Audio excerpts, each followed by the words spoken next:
In rural Nova Scotia, during the summer of 1988, social workers approached a door that would leave a permanent mark on their memories. Inside, they discovered more than mere neglect.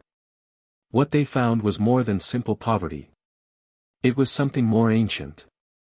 For generations, in the dark corners of that mountain, something had been festering. The children were unable to read. Their own names were a mystery to them. The current year was unknown to some. And as investigators began to dig, they uncovered a truth far more terrible than their worst expectations.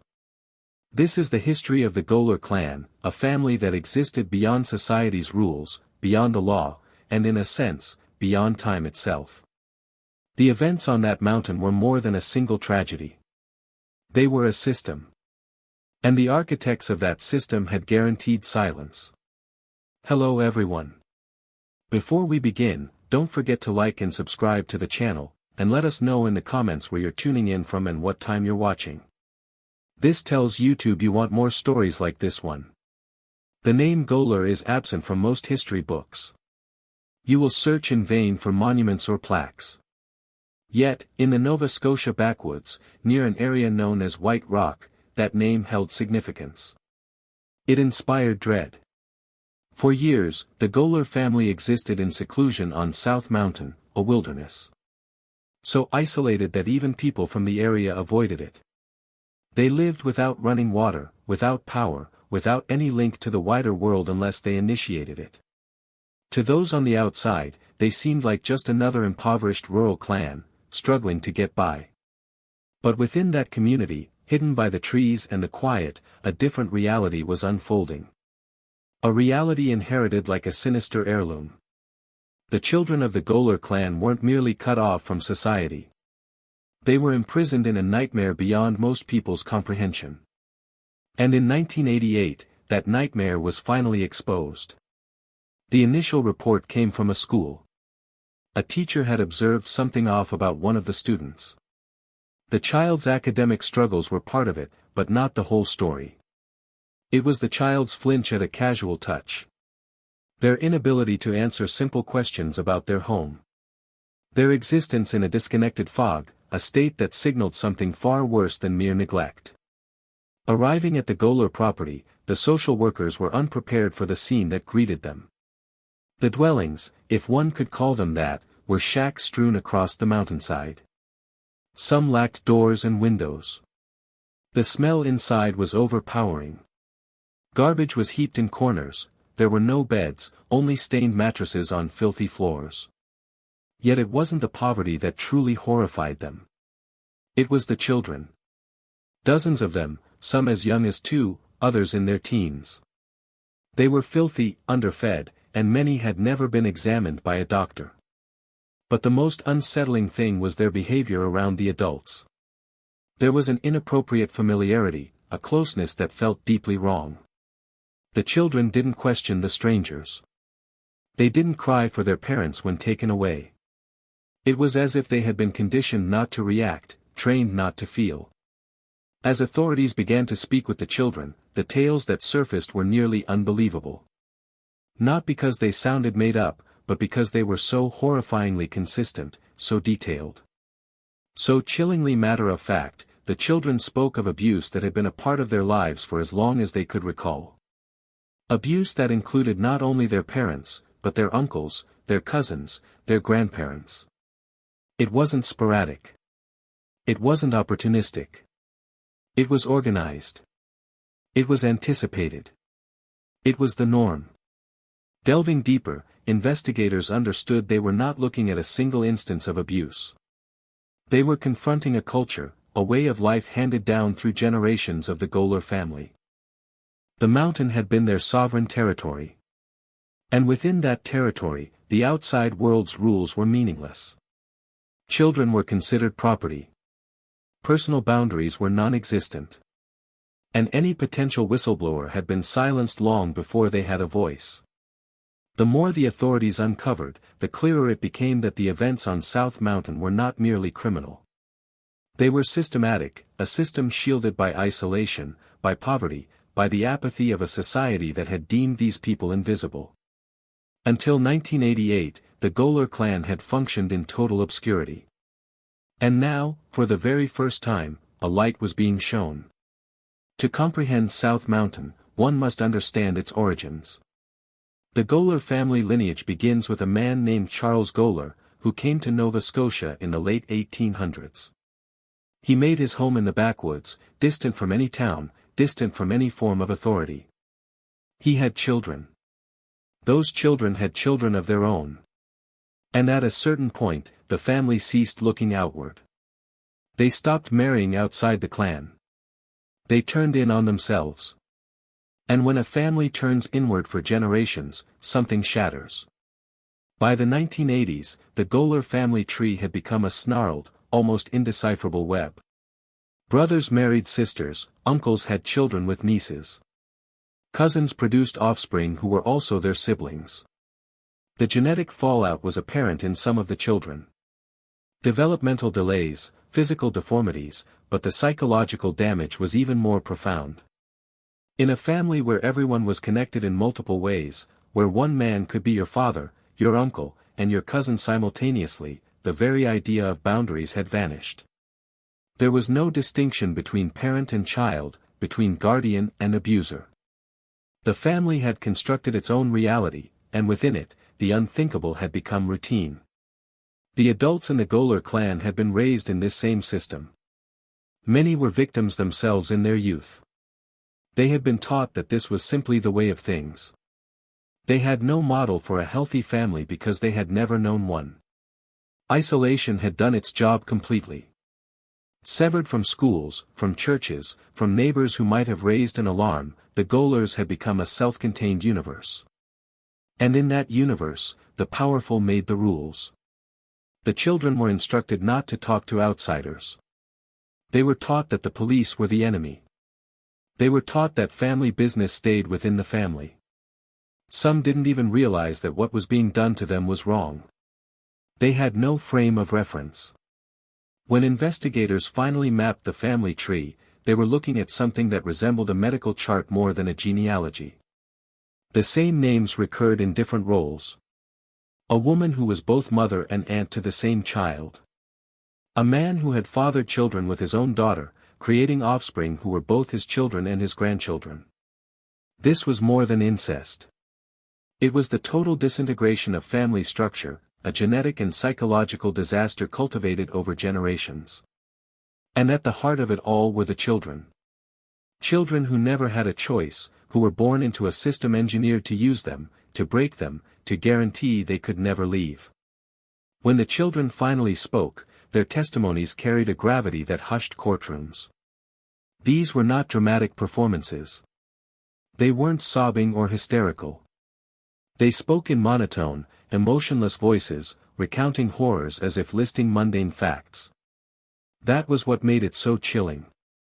The abuse had been so relentless, so normalized, that the children didn't see it as extraordinary. They believed every family lived like this. They thought every child endured what they had endured. One girl, just 12 years old, testified that she could not recall a time when the abuse wasn't happening. She named her father, her uncles, her grandfather. She described specific events with a level of detail prosecutors knew was not invented. She didn't cry as she spoke. She just stared ahead, as if reciting a script learned long ago. Another child, a 14-year-old boy, told investigators of being forced into acts he had no words for. He had never attended school. He had never learned that what happened to him had a name, that it was against the law, that other families were different. Asked why he never told anyone, he seemed puzzled. Tell who? There was no one to tell. Everyone in his world was part of the same system. The adults were either abusers or victims trained in silence. There were no teachers to trust, no neighbors to seek, no path to freedom that didn't lead back to the mountain. The testimony continued for weeks. Child after child took the stand, each telling a variation of the same story. The specifics differed, but the pattern was identical. The abuse had begun in early childhood, sometimes at 5 or 6 years old. It was committed by multiple relatives. It happened frequently, often with other adults present who did nothing to intervene, and it was always accompanied by threats. If you tell, you'll be taken away. If you tell, something worse will happen. If you tell, no one will believe you anyway. Defense attorneys attempted to discredit the testimony. They claimed the children had been coached by social workers. They argued the stories were too similar, too rehearsed. But the prosecutors had a response. The stories were similar because they were true. The children hadn't been coached. They had all lived the same nightmare in the same place under the same system. The consistency wasn't proof of fabrication. It was proof of a pattern. A pattern that had operated in plain sight for decades, concealed only by distance and a society that had chosen to look away. And now that society was being compelled to look, forced to face the fact that this had occurred in its own backyard, in its own country, in its own era. The children's testimony was more than just evidence for a trial. It was an indictment of every person who had failed to see, everyone who had passed those mountain shacks and decided it wasn't their concern. In 1992, the trials commenced. 16 members of the Goler family were charged with over 100 counts of sexual abuse, incest, and neglect. The courtroom in Kentville, Nova Scotia, became the setting for one of Canada's most disturbing legal cases. The defendants sat together, some holding hands, some whispering as if they still couldn't grasp what they had done wrong. They looked like any other poor rural family.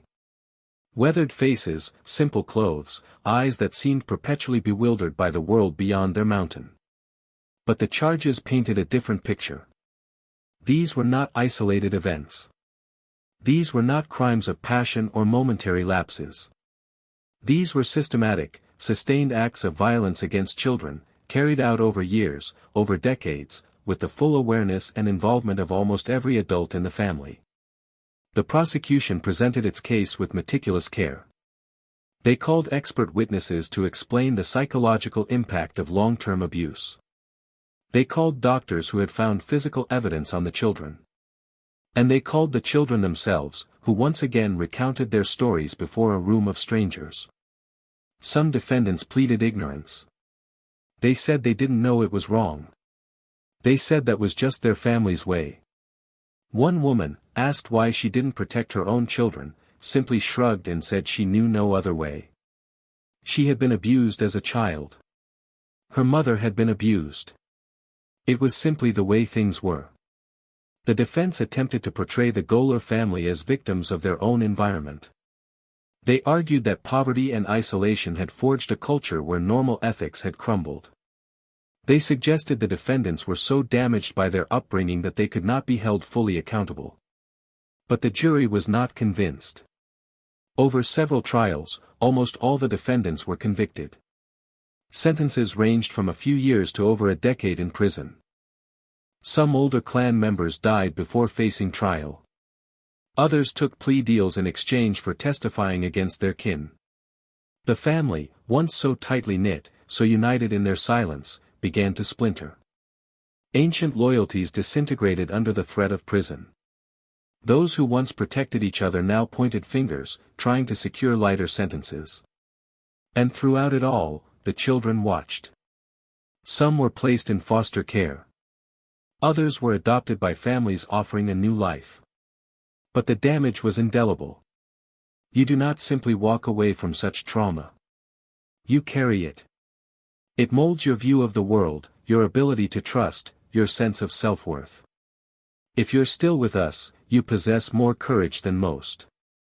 Tell us in the comments what you would have done if this was your bloodline. Would you have found the strength to break the silence? Or would the weight of generations have kept you quiet, too? When the trials concluded and the sentences were passed, many assumed the story was over. Justice had been delivered. The children were safe. The system had functioned, even if it was tragically delayed. But for the survivors, the story was only just beginning. The children of the Goler clan were dispersed across Nova Scotia, placed in homes where they were expected to forget the past and begin anew. But trauma does not work that way. You cannot erase years of abuse with a new home and a fresh start. Many children found it difficult to adjust to a normal life. They had never been to school. They didn't know how to interact with peers. Simple routines, like a family dinner or a set bedtime, felt alien and restrictive. They had been raised in chaos, and order felt like a cage. Some ran away from their foster homes, drawn back to the mountain, even though nothing remained for them there. The old shacks were demolished or abandoned. The remaining adults were either imprisoned or had fled.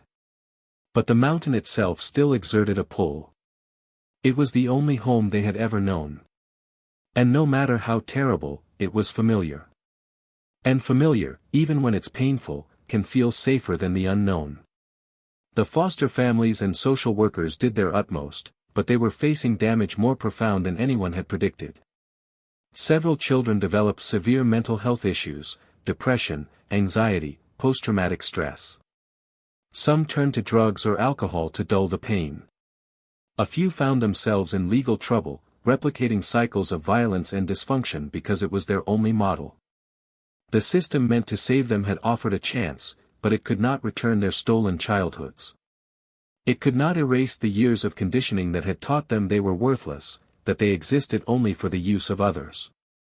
And then there were the questions no one wished to voice. How many other families were living in similar isolation, governed by the same twisted rules? The Goler Clan was not unique in its poverty or remoteness. All across North America, there are countless rural communities where people live off the grid, where children grow up without schooling, where the outside world is viewed with suspicion. How many of these communities conceal their own dark secrets? How many children suffer in silence because no one is watching? The Goler case was uncovered almost by chance, because one teacher noticed one child's distress. But what of the children who never reach a school? What of the families even more isolated, even more cautious? The truth is, we have no idea.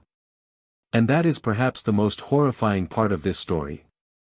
The Goler Clan's crimes were ultimately revealed and punished, but the conditions that allowed those crimes to persist for generations remain. Poverty persists, isolation persists, and in the shadows where society does not look, where it is easier to ignore than to face harsh truths, there are almost certainly other families trapped in their own private hells. The children who escaped South Mountain carried their scars into adulthood. Some managed to build new lives, to shatter the cycle that had defined their family for so long. Others were not as fortunate. But all of them understood something most people never learn. That evil does not always arrive with a roar. Sometimes, it just resides quietly in the woods, passed from one generation to the next, hidden behind a wall of silence that only breaks when someone finds the courage to scream.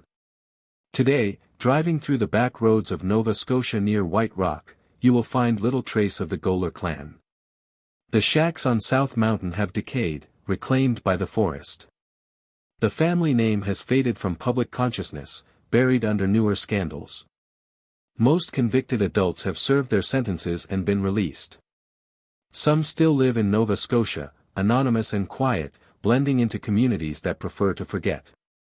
The children, now adults, have spread across the country. Some have changed their names, desperate to shed the Goler stigma. Others have tried to speak out, hoping their stories might prevent similar suffering. But their voices seldom travel far beyond small groups of activists and social workers already aware of such horrors. The case did prompt changes in child welfare agencies. There was more funding for rural outreach, new protocols for investigating isolated families, better training for teachers and doctors to spot signs of severe abuse. But the core problem endures. In a country as vast as Canada, with communities separated by immense distances, there will always be places beyond the government's reach. There will always be families that slip through the cracks. And there will always be children suffering in silence because the adults around them have decided some secrets must be kept. The Goler case forced a confrontation with an uncomfortable truth about human nature. That abuse doesn't only happen in dark alleys or strangers' vans. It happens in homes. It happens within families. And when an entire family structure becomes corrupted, when abuse is normalized across generations, the damage spreads like an incurable disease. What happened on South Mountain was not a freak occurrence. It was an extreme version of something that exists, in lesser forms, everywhere. Families that protect their own at the cost of the vulnerable. Communities that ignore violence because confrontation is too difficult, too messy, too costly. Systems that fail children repeatedly because those in charge are overwhelmed, underfunded, or simply indifferent. The children of the Goler clan paid the price for all these failures. They paid with their innocence, their childhoods, and, in some cases, their futures. And while justice was eventually served, while some perpetrators went to prison, the question lingers, was it sufficient? Can any punishment truly compensate for what was stolen from those children? Can any amount of therapy undo the profound betrayal of being born into a family that viewed you not as a person to cherish, but as an object to be used? The story of the Goler clan is not just about one family in one remote part of Canada. It's about what happens when society decides certain people aren't worth protecting. When poverty is used to justify neglect. When isolation becomes a license for abuse. The mountain may be quiet now, but its lessons endure. Evil doesn't always show itself with clear warnings. Sometimes it just endures, generation after generation, waiting for someone to finally see. And sometimes, by the time someone does see, it's already too late to save them all. The children who survive now carry those mountains within them. They carry the burden of a history they did not choose. A legacy of pain bequeathed to them like a cursed inheritance. Some have found paths to healing. Some are still battling. And some never truly escaped. Not entirely. Even though they left that mountain physically, years ago. This is their story. This is what happened when the world finally fixed its gaze on something it had ignored for far too long. And this is the warning that somewhere, right now, there are other mountains, other families, other children waiting for someone to see, waiting for someone to care enough to act before it's too late.